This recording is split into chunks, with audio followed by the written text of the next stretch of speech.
Salam sejahtera, terima kasih karena bersama dengan saya di Nazlin Unity Channel. Seminggu berlalu tanpa calon Perdana Menteri dari PAS. PAS hanya gah, PAS hanya temberang. Konon ada berlori-lori yang sama taraf lebih baik daripada Anwar sebagai calon Perdana Menteri. Tapi seminggu berlalu mereka tiada pun calon. Mereka kata mereka ada, tapi sebenarnya tiada, kata netizen. Perkara utama yang menjadi tumpuan dan perbahasan hangat ketika Muktamar PAS ke-71 minggu lalu adalah PAS secara tersiratnya menolak cadangan bersatu yang menamakan Muhyiddin sebagai calon Perdana Menteri bagi Perikatan Nasional PN. Lihat saja ucapan-ucapan perwakilan dan pimpinan utama PAS yang dilihat keras dalam menentang pencalonan Muhyiddin. Ini tidak lagi menunjukkan bahawa perpecahan yang ketara sedang berlaku dalam PN, katanya. Tidak lain tidak bukan, ini adalah bukti perpecahan ketara dalam PN. Dengan perpecahan yang berlaku, bagaimana Perikatan Nasional bermimpi memimpin negara ini? Tanpa perpaduan yang kukuh dalam mana-mana gabungan, kestabilan politik tidak dapat diwujudkan. Dan ini melunturkan sokongan rakyat kepada Perikatan Nasional untuk menjadi kerajaan. Dengan pengalaman yang mereka lalui, langkah Sheraton, kita tidak mahu episod ketidakstabilan politik masih berlaku. Malaysia memerlukan kestabilan politik dan PN tidak mampu menjamin perkara ini. Ini berlainan sekali dengan gabungan kerajaan perpaduan yang terus memberikan sokongan penuh kepada Anwar Ibrahim sebagai Perdana Menteri. Anwar membuktikan beliau dapat mentadbir Malaysia dengan baik. Apabila kestabilan politik dapat dipertahankan selama 3 tahun pentadbiran kerajaan Madani, walaupun memang ada sedikit yang namanya perselisihan, pertelingkahan dalam kerajaan perpaduan ini. Anwar Ibrahim sudah mengaku kerajaan ini tidak sempurna tapi sedang berusaha untuk memperbaiki banyak perkara. Sebelum kita teruskan ulasan ini, jangan lupa tinggalkan komen anda, tekan butang subscribe dan izinkan saya berkongsi dulu. Ini ialah terapi imun Transofector for Life, terapi imun yang meningkatkan daya imun badan kita sehingga 400%. Secara umum dan ringkasnya, apabila imun badan kita lemah, apabila imun badan kita bodoh, apabila imun badan kita tidak bertindak dengan seimbang, kita kena penyakit dan penyakit berlarutan serta berakar di dalam tubuh badan kita. Apabila imun badan kita sudah dididik menjadi kuat, bijaksana dan seimbang oleh terapi imun ini, imun badan itulah yang bertindak menghapuskan dan menghancurkan semua penyakit yang berakar di dalam tubuh badan kita. Apabila akar penyakit sudah dihapuskan oleh imun badan kita, kita sembuh daripada semua jenis penyakit. Cepat dapatkan produk yang hebat ini melalui nombor telefon saya yang tertera. Produk ini lulus KKM, halal dan diperakui oleh doktor-doktor di seluruh dunia dan di Malaysia. Cepat dapatkan produk ini melalui nombor telefon saya yang tertera. Saudara-saudara, puan-puan dan tuan-tuan, mungkin anda sudah berdoa bertahun-tahun untuk masalah kesihatan anda.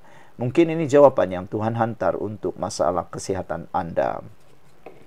Tambahan pula, pertumbuhan ekonomi yang dinikmati hari ini adalah hasil kestabilan politik dalam negara.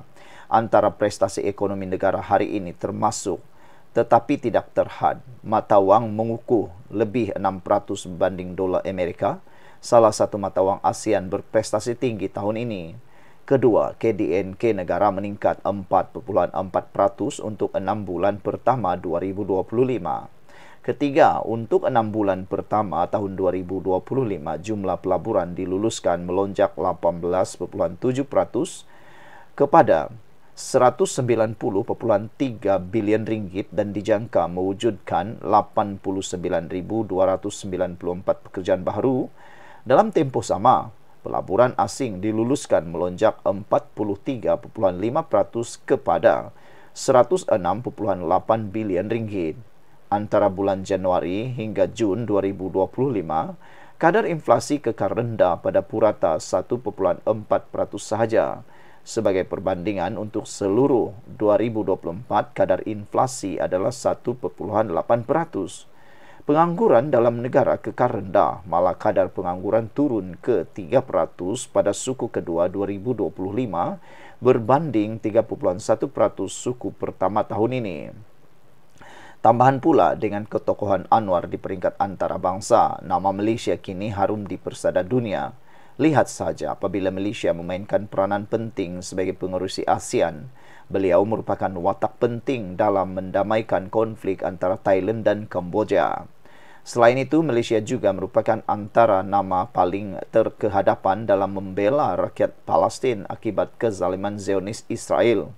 Kini, walaupun sudah seminggu berlalu, PAS masih gagal menamakan calon Perdana Menteri daripada parti itu. Walaupun PAS mendakwa mempunyai ramai calon 3 ke 4 lori, namun sehingga kini tiada seorang pun yang layak dicalonkan. Kenyataan calon ketiga keempat lori tersebut juga memperlekehkan institusi Perdana Menteri. Walaupun ada pemimpin PAS menyebut 2 nama sebagai calon Perdana Menteri, tetapi ia bukan calon rasmi PAS. Ada rakan saya menyamakan kenyataan calon 3 ke 4 lori itu seumpama lembu-lembu korban, tetapi saya tidak bersetuju dengan perumpamaan tersebut. Bagi saya, itulah sikap PAS yang berlagak sombong bila bercakap, tetapi hakikatnya umpama tin kosong. Sikap sebegini bukan baharu bagi PAS. Apabila bercakap tentang Islam, RUU 355 diperjuangkan tetapi membisu ketika menjadi kerajaan. Diumumkan hendak membentuk negeri hebat, tetapi banyak pelabur angkat kaki. Sebab itulah dalam isu pencalonan Perdana Menteri ini, PAS tidak mampu menamakan calon rasmi daripada parti itu. Hakikatnya, PAS tidak calon yang disepakati. Bukan sahaja di kalangan PN, tetapi juga dalam PAS sendiri. Walaupun berlori-lori calonnya, tetapi tiada seorang pun yang mampu untuk diangkat sebagai Perdana Menteri menanti. Kenyataan tersebut juga menunjukkan mentaliti PAS yang tidak memahami kepentingan institusi Perdana Menteri. Perdana Menteri adalah ketua kerajaan dan itulah kerusi yang diberikan kepada Nabi Muhammad oleh penduduk Madinah. Ini bermakna kerusi ketua kerajaan itu sangat penting di dalam perjuangan dan ia bukan satu perkara yang boleh diperlekehkan. Jika diambil dari sudut struktur pentadbiran Malaysia, kerajaan dibentuk dengan terlantiknya Perdana Menteri. Tanpa Perdana Menteri dilantik oleh Seri Paduka Baginda yang di-Pertuan Agong, kerajaan tidak boleh dibentuk dan inilah yang berlaku setiap kali pilihan raya umum. Kerajaan juga terbubar dengan jatuhnya Perdana Menteri dan inilah yang berlaku ketika Langkah Sheraton, kerajaan PH jatuh dengan peletakan jawatan Perdana Menteri Mahathir Mohamad. Menurut perkara 43 dalam kurungan 2A dalam kurungan E, Perlembagaan Persekutuan yang di-Pertuan Agong hendaklah terlebih dahulu melantik seorang Perdana Menteri sebelum Jemaah Menteri dilantik. Pembentukan kerajaan menurut perkara 43 dalam kurungan 1 Perlembagaan Persekutuan. Begitunya penting institusi Perdana Menteri kerana diperuntukkan khusus di dalam Perlembagaan Persekutuan sebagai undang-undang tertinggi. Sikap PAS dalam isu pencalonan Perdana Menteri ini mencerminkan betapa tidak bertanggungjawabnya PAS dalam isu pentadbiran. PAS bukannya parti yang berjuang untuk mengangkat pentadbiran sebagai agenda penting, sedangkan pentadbiran adalah tunjang kepada sebuah negara dan aspek penting dalam Islam. Ditulis oleh Faiz Fadzil, Setiausaha Agung Amanah. Sekian dulu untuk kali ini. Jangan lupa tinggalkan komen anda. Bye-bye.